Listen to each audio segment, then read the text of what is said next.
If you're buying a dental practice with real estate, buying real estate in general, or doing a startup, I have one tip and trick for you that's gonna save you tens of thousands of dollars that very few people even know about. It's called cost segregation. And you can even bring this to your CPA and say, hey, I was watching some Instagram reel and I heard about cost segregation, and is this something I should do? And I would actually tell you that probably 9 out of 10 CPAs are gonna say, oh no, it doesn't make sense for you. You don't need to do that. Don't worry about it. And it's strictly because they're uneducated on it, truthfully. Now, that said, disclaimer, I'm not a CPA. I'm not here to give you tax advice, so you do need to consult your CPA on this or a firm that's familiar with this.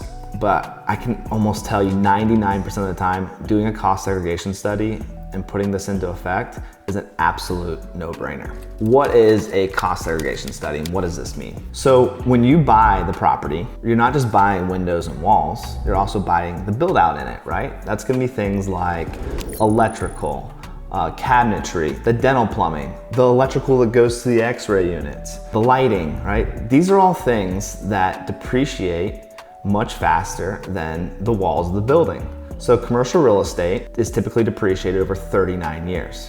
So what this study does is it's gonna break out the value for that build out, right? And allow you to depreciate them much faster. So now you can do depreciation over 5, 7, 9 years, right? So you're basically accelerating your depreciation so you can depreciate and take a huge tax cut immediately in year one, tax savings in year one. So let me put this in perspective for you.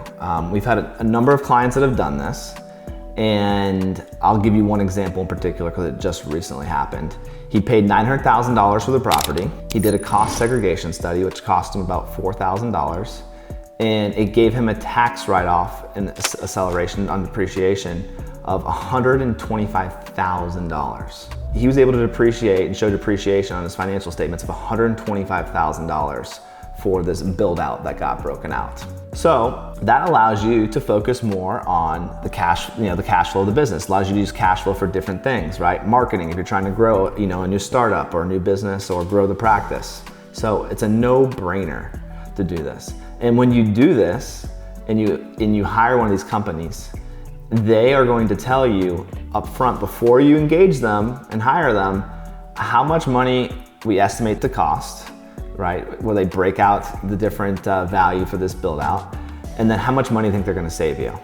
So if you're interested in doing something like this, it's nothing that we do internally.